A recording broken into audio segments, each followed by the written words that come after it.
صحیح بخاری اور صحیح مسلم کی متفق علیہ حدیث ہے کتاب الجنائز چیپٹر میں کہ قبر میں 4 سوالات کیے جائیں گے. 4 کا عدد موجود نہیں لیکن سوال جو بتائے گے وہ میں گن کے بتا رہا ہوں 4 ہے کہ قبر میں یہ سوال ہوں گے. پہلا سوال ہوگا مر ربو کا، بتا تیرا رب کون ہے. دوسرا سوال ہوگا ماں دینوں کا، تیرا دین کیا ہے. تو کیا خیال ہے کہ بریلوی، دیوبندی، اہل حدیث، شیعہ یہ جواب دیا جائے گا یا کہا جائے گا دین الاسلام، میرا دین اسلام ہے. تو اگر قبر میں جا کر اسلام دین ہے تو قبر سے باہر بھی اسلام ہی دین ہونا چاہیے.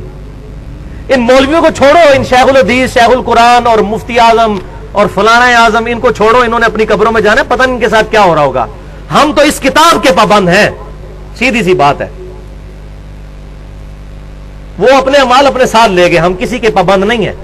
ہمیں ہمارے محبوب صلی اللہ علیہ وسلم بتا گئے ہیں کہ مومن جو ہے جواب دے گا میرا دین اسلام ہے. اب ہمارے حساب سے تو ایک تیسرا سوال بھی ہونا چاہیے تھا کہ تمہارا مسلک کیا ہے. اور جی اسلام تو سارے کہتے ہیں، مسلمان تو سارے کہتے ہیں.